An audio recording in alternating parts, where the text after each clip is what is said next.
Hi friends, welcome to Shruti story world. ఈరోజు కథ వచ్చేసి రాక్షస ప్రేమ పార్ట్ 1. హాయ్ ఫ్రెండ్స్, అందరికీ నమస్కారం.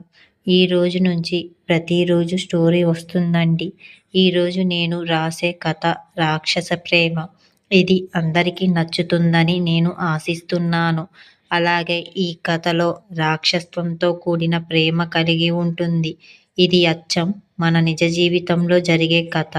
ఈ కథ అందరికీ నచ్చుతుందని నేను బాగా ఆశిస్తున్నాను. ఒక అమ్మాయి వేదిక మీద కూర్చుంది. ఆమె పక్కన ఒక అబ్బాయి కూర్చున్నాడు. ఆ అమ్మాయి ముఖం కప్పి ఉండటంతో అబ్బాయికి ఏమీ కనిపించలేదు. కానీ ఆ అమ్మాయి కుటుంబం అతన్ని చూసి చాలా భయపడింది. ఆ భయం ఏమిటో మీరు తర్వాత తెలుసుకుంటారు. ఆ అమ్మాయి కళ్ళు కన్నీళ్లతో నిండిపోయాయి. కానీ ఆమె ఎవరికీ చెప్పుకోలేకపోయింది. తను ఏం చెయ్యగలరు? తను ఎప్పుడు ఊహించినది తనకు జరుగుతుంది. ఈరోజు ఆమెకు పెళ్ళి. కానీ తన కుటుంబం మాట వినటం తప్ప మరో మార్గం ఆమెకు కనిపించలేదు. ఆమె కొన్ని గంటల క్రితం జరిగిన సంఘటనలను గుర్తు చేసుకుంటుంది. ఒక యువతి పెళ్లికూతురు గదిలోకి ప్రవేశించటానికి తలుపు తట్టబోతుండగా అది తెరిచి ఉండటాన్ని గమనించింది. ఎందుకో తెలియదు, ఆమె లోపలికి వెళ్ళి చూసిన దృశ్యాన్ని ఆశ్చర్యపోయింది. ఆమె వెంటనే తన తల్లిదండ్రులకు ఫోన్ చేసి పిలుస్తుంది. అందరూ గదిలోకి వస్తారు. ఆ అమ్మాయి గొంతు విని కొంతమంది కూడా వస్తారు. కానీ అందరినీ లోపలికి అనుమతించరు. ఆ అమ్మాయి తల్లిదండ్రులు గదిలోకి ప్రవేశించి తమ కూతురు ఏడుస్తుండటం చూసి, ఏమైంది అమ్మా, ఎందుకు ఏడుస్తున్నావు అని అడుగుతారు. ఆ అమ్మాయి తన వేలితో బల్ల వైపు చూపిస్తూ, అమ్మా అటు చూడు అని చెప్పింది. బల్ల మీద ఒక ఉత్తరం ఉంది. అందులో ఏముందో ఎవరికీ అర్థం కాలేదు. ఆ అమ్మాయి, అమ్మ, అక్క ఎక్కడికి వెళ్ళింది? ఇక్కడ ఒక ఉత్తరం రాసి ఉంది. అది చూసి అందరూ ఆశ్చర్యపోయారు. ఆ తరువాత తల్లిదండ్రులు ఉత్తరం చదివి ఆశ్చర్యపోయారు. ఏం చెయ్యాలో ఎవరికీ తోచలేదు. అందరికీ తలలపై కొండ కూలినట్టు అనిపించింది. ఇప్పుడు ఏం చెయ్యాలి? అందరినీ నేను ఎలా ఎదుర్కోవాలి? సమాజానికి ఏం సమాధానం చెప్పాలి? పెళ్లికూతురు పారిపోయిందని ఎవరికైనా తెలిస్తే పెళ్లికి ముందే కుటుంబం పరువు పోతుంది. ఆ అమ్మాయి తల్లి తన చిన్న కూతురు స్నేహ వద్దకు వచ్చి బాధతో ఇలా అంటారు. స్నేహ, ఇప్పుడు అంతా నీ చేతుల్లోనే ఉంది. మన కుటుంబం గౌరవాన్ని నువ్వు మాత్రమే కాపాడగలవు. స్నేహ తన తల్లి ఏడవటం చూసి ఆమె ఏం చెబుతుందో అర్థం కాక అయోమయానికి గురవుతుంది. ఆమె తన తండ్రి వైపు చూస్తుంది. కానీ ఆయన చూపులు దిగులుగా ఉన్నాయి. సీత మరియు శంకర్ ఇద్దరు కలిసి స్నేహతో, దయచేసి ఈరోజు పెళ్లిలో నువ్వు కూర్చో. మాకు వేరే దారి లేదు. నువ్వు నీ అక్క స్థానంలో కూర్చోవలసిందే అని చెప్పారు. స్నేహ తన కుటుంబానికి ముద్దుల కూతురు. ఆమె తన అక్క శ్రావణి, స్నేహ ఇద్దరు అక్కా చెల్లెళ్ళు. శ్రావణి అందరికన్నా పెద్దది. ఆమెకు ఈరోజు పెళ్లి జరగాల్సి ఉంది. కానీ ఆమె ఎవరికీ చెప్పకుండా పెళ్లి నుంచి పారిపోతుందని ఎవ్వరూ ఊహించలేదు. సీత, శంకర్ తమ కూతుళ్లను చాలా ప్రేమగా పెంచారు. తన పెద్ద కూతురు శ్రావణి వాళ్ళకి ముద్దుల కూతురు. కానీ ఆమె తన తల్లిదండ్రుల నుండి ఏదీ దాచలేదు. ఆమె గులాబీలా సౌమ్యంగా ఉండేది. ఆమెకు ప్రపంచం గురించి పెద్దగా తెలియదు. ఆమె ఎక్కడికి వెళ్ళినా ఎవరో ఒకరు తోడుగా తీసుకుని వెళ్ళేవారు. కానీ ఈరోజు భిన్నంగా ఉంది. అంతా తలకిందులుగా జరుగుతుంది. కానీ ఈరోజు తన చిన్న కూతురిని, పెళ్లి బంధాన్ని అర్థం చేసుకోలేని మరొకరికి అప్పగించబోతున్నారు. సీత ఏడుస్తూ, స్నేహ దయచేసి ఈ పెళ్లిలో కూర్చో అని చెప్తారు. స్నేహ అయోమయానికి గురైంది. అమ్మా, నేను ఎలా ఇది చెయ్యగలను? ఇది మా అక్కగారి ఇల్లు. మన పెళ్లిని వాయిదా వేయొచ్చు కదా, ఆ తర్వాత అక్కని వెతకొచ్చు కదా అని అంటుంది. సీత ఇలా అంటుంది. స్నేహ, మనం పెళ్ళిని వాయిదా వెయ్యలేము. అందరికీ ఏం చెప్పాలి? మనకు సమయం లేదు. పెళ్ళి ఊరేగింపు ఎప్పుడైనా రావచ్చు. స్నేహ, నా మీద ఒట్టు. నువ్వు వద్దని చెప్పవు కదా అని చెప్పగానే ఇప్పుడు స్నేహకి వేరే దారి లేదు. తన తల్లిదండ్రులు బాధపడటం ఆమె భరించలేకపోయింది. ఇప్పుడు మనం వర్తమానికి వద్దాం. ఇక్కడ పెళ్ళి జరుగుతుంది. ఏదో అశుభం జరుగుతున్నట్లుగా వాతావరణంలో ఒక వింతైన అశాంతి నెలకొని ఉంది. స్నేహ గుండె అల్లకల్లోలంగా మారింది. ఆమె కళ్ళల్లో నీళ్లు నిండిపోయాయి. ఇప్పుడు ప్రదక్షిణలు చేసే సమయం వచ్చింది అని పంతులుగారు చెప్పారు. వధూవరులను లేవమని అడుగుతారు. వరుడు లేస్తాడు కాని స్నేహ లేవదు. వరుడు మెల్లగా ఆమె చేతిని తాకి ఆమెను లేపడానికి ప్రయత్నిస్తాడు. స్నేహ అయిష్టంగానే లేస్తుంది. మరియు ప్రదక్షిణలు మొదలవుతున్నాయి. ప్రదక్షిణలు పూర్తి చేశాక వారిద్దరూ కూర్చుంటారు. స్నేహ మెడలో మంగళసూత్రం పెట్టమని పంతులుగారు ఆ అబ్బాయికి చెబుతారు. ఆ అబ్బాయి పళ్ళెంలో నుంచి మంగళసూత్రం తీసుకుని స్నేహ మెడలో వేస్తాడు. ఆ అబ్బాయి చెయ్యి స్నేహ మెడను తాకగానే స్నేహ అతని ఉనికిని బోధపడింది. అప్పుడు సింధూరం పెట్టుకోవడం ఆమె వంతు వచ్చింది. ఆ అబ్బాయి చెయ్యి ఆమె తలవైపు కదలగానే సీత ఏదో చెప్పబోతుండగా పంతులుగారు అడ్డుపడి ఆమె చెప్పకముందే ఆ అబ్బాయి మెల్లగా స్నేహ ముసుగుని పైకి లేపి ఆమె పాపిటిలో సింధూరం పెట్టాడు. కుంకుమ పెట్టగానే స్నేహ కళ్ళ నుంచి కన్నీళ్లు ధారగా కారాయి. ఆ అబ్బాయి చేతి మీద పడ్డాయి. ఆ అబ్బాయి స్నేహ కళ్ళ నుండి జారుతున్న కన్నీళ్లను గ్రహించి మొదటిసారిగా స్నేహ ముఖంపై దృష్టి పెట్టాడు. ముసుగు కొద్దిగా పైకి లేపి ఆమె ముఖంలోని చిన్న భాగాన్ని చూశాడు. కాని ఆ అబ్బాయి స్పందించలేదు. పెళ్ళి అయిపోయిన తరువాత అందరూ వాళ్ళని అభినందిస్తారు. అప్పుడు ఆ అమ్మాయి తల్లి, కొంతమంది వ్యక్తులు స్నేహ ఎక్కడ ఉంది? ఆమె పెళ్ళిలో కూడా కనిపించలేదు. ఎక్కడికి వెళ్ళింది? అని అడుగుతారు. అప్పుడు సీత ఆమె తన గదిలో ఉంది. ఆమె చాలా అలసిపోయింది. అందుకే విశ్రాంతి తీసుకుంటుంది అని బదులిచ్చారు. ఆ అబ్బాయి చూపు స్నేహ వైపు మళ్ళింది. ఆమె కూడా అతన్ని వైపు చూసింది. ఆ తరువాత స్నేహ, ఆ అబ్బాయి తన ఇంటికి వెళ్ళిపోతారు. అక్కడ పెద్దలందరూ హనీమూన్ గది కోసం మాట్లాడుతూ ఉంటారు.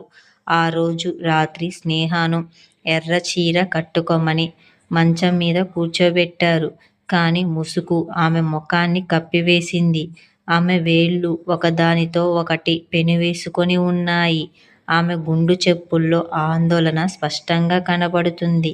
సరిగ్గా అప్పుడే గది తలుపు తెరుచుకొని విరాట్ లోపలికి వచ్చాడు. తలుపు మూసుకున్న శబ్దం వినగానే స్నేహ గుండె వేగంగా కొట్టుకోవడం మొదలుపెట్టింది. ఆ తరువాత ఆమె నెమ్మదిగా ముఖం పైకి ఎత్తింది. ఆమె కళ్ళు విరాట్ కళ్ళును కలిశాయి. మరియు ఆమె చీరపై పట్టు బిగించింది. విరాట్ నెమ్మదిగా ఆమె దగ్గరికి వెళ్ళి మంచం మీద కూర్చున్నాడు. స్నేహ కంగారుగా కొంచెం వెనక్కి జరిగింది. విరాట్, ఇప్పుడు ఎందుకు వెనకడుగు వేస్తున్నావు? అలా అంటూ అతను స్నేహ ముసుగును పైకి ఎత్తాడు. కాని అతని స్పర్శ సున్నితంగా ఉంది.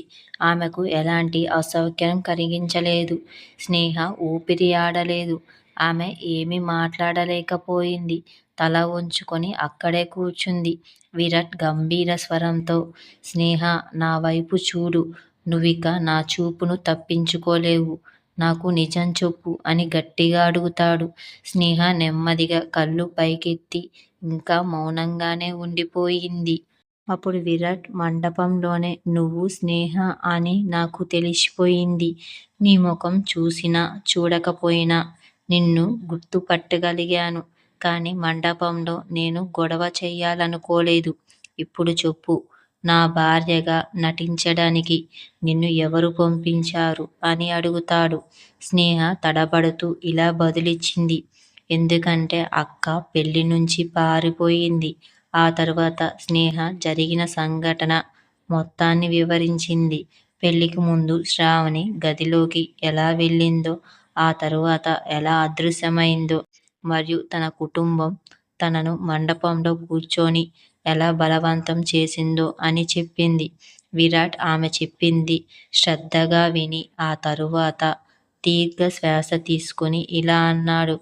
అయితే శ్రావణి పెళ్లి నుంచి పారిపోయిందా? నన్ను పెళ్లి చేసుకోవడం ఇష్టం లేకపోతే సూటిగా వద్దు అని చెప్పి ఉండొచ్చు కదా! ఇంత నాటకం ఆడాల్సిన అవసరం ఏముంది? అలా మాట్లాడుతుండగా స్నేహ ఏమీ మాట్లాడలేదు. కానీ ఆమె మనసు శ్రావణి రాసిన ఉత్తరం గురించి గుర్తు చేసుకుంది.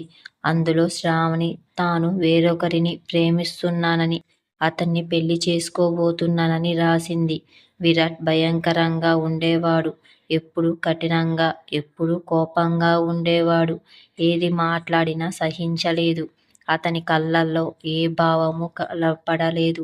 కేవలం ఒక చల్లదనం మాత్రమే ఉంది. శ్రావణి అతన్ని చూసి భయపడింది. ఇప్పుడు స్నేహ కూడా భయపడుతుంది. విరాట్ స్నేహ కళ్ళల్లోకి సూటిగా చూస్తూ అసలు కారణం ఏంటో మీకు చెప్పనా అని అడిగాడు. స్నేహ నెమ్మదిగా తల ఊపింది. విరాట్ ఎందుకంటే నేను చాలా భయంకరంగా ఉంటాను కదా అని అడిగాడు. ఆ మాటలకి స్నేహ ఆశ్చర్యపోయింది. ఆమె వెంటనే నిరాకరణంగా తల అడ్డంగా ఊపింది. అయితే నువ్వు నాకు ఎందుకు భయపడుతున్నావు అని చెప్పగానే స్నేహ మౌనంగా ఉండిపోయింది. కంగారులో తను అన్నీ తొందరగా అనేసింది. కానీ ఇప్పుడు ఏమి మాట్లాడిందో గ్రహించింది. విరాట్ తనను తిడతాడేమో అని అనుకొని ఆమె కళ్ళు మూసుకుంది. విరాట్ కూడా మౌనంగా ఉండిపోయాడు. తాను ఒక తప్పు మాట మాట్లాడినా తన ఉద్యోగం ప్రమాదంలో పడొచ్చని అతనికి బాగా తెలుసు. బయట నుండి తన తండ్రి శశికాంత్ గొంతు వినిపిస్తడంతో విరాట్ ఫోన్ కట్ చేసి తలుపు వైపు కదిలాడు. హాల్లో కుటుంబ సంఘర్షణ వినిపిస్తుంది. విరాట్ తలుపు తెరిచి నిశ్చలంగా నిలబడ్డాడు. అతని కళ్ళల్లో ఎలాంటి భావమూ లేదు. కుటుంబం అంతా బయట గుమిగూడింది. అందరి చూపు ఇప్పుడు స్నేహ మీదే ఉన్నాయి. శశికాంత్ గంభీర స్వరంతో మాట్లాడటం ఉండగా విరాట్ విన్నాడు. శ్రావణి పారిపోయింది. ఇప్పుడు నీకు స్నేహతో పెళ్ళయింది. అప్పుడు విరాట్ చల్లని స్వరంతో అయితే ఏంటి అని చెప్పగానే హాల్ మొత్తం నిశ్శబ్దంగా ఉండిపోయింది. విరాట్ మాటలకు అందరూ ఆశ్చర్యపోయారు. కానీ విరాట్ అందరికీ ఒక విషయం చెప్పాడు. దీనిలో స్నేహాన్ని ఎవ్వరూ నిందించకూడదు అని చెప్పాడు. అప్పటికే కొన్ని క్షణాలు గడిచిపోయాయి. కోపంతో కూడిన స్వరం ఏదీ వినిపించలేదు. ఆమె నెమ్మదిగా ఒక కన్ను తెరిచి చూడగా విరాట్ ఎలాంటి కోపం లేకుండా తన వైపు చూస్తున్నాడు. విరాట్ చిరునవ్వుతో నేను భయపెట్టేవాడిని కాదు అని చెప్పాడు. స్నేహ తొందరగా మళ్ళీ తల అడ్డంగా ఊపింది. విరాట్ అయితే నువ్వు ఎందుకు వెనక్కి తగ్గుతున్నావు అని చెప్పగానే సరిగ్గా అప్పుడే ఫోన్ మోగింది. విరాట్ మొబైల్ స్క్రీన్ వైపు చూసి అయిష్టంగానే ఫోన్ ఎత్తడానికి పైకి లేచాడు. అవతలి వైపు అతని కార్యదర్శి ఉన్నారు. సార్, మీరు అడిగిన పని పూర్తయింది. కానీ ఒక సమస్య ఉంది. శ్రావణి పెళ్లి నుంచి పారిపోయిందని బయట అందరికీ తెలిసిపోయింది అని చెప్పగానే విరాట్ దీర్ఘంగా శ్వాస తీసుకున్నాడు. తన మనసులో ఎవరు అయినా ఏమైనా అంటే తనకంటే నష్టపోయే వాళ్ళు ఎవరు ఉండరు అని మాట్లాడటం ఉండగా శశికాంత్ ఏం సమాధానం చెప్పాలో అర్థం కాలేదు. శశికాంత్ స్నేహాన్ని నీకంటే చాలా చిన్నది అలా మాట్లాడుతుండగా విరాట్ అతనికి పూర్తి చేసే అవకాశం ఇవ్వకుండా నేను నీకు చెప్పాను కదా, ఈ విషయం ఇక్కడితో ముగిసింది. జరగాల్సింది జరిగిపోయింది. అలా చెప్పి అతను వెనక్కి తిరిగాడు. కానీ అప్పుడు అతని తల్లి నీలం అతన్ని అడ్డుకుంది.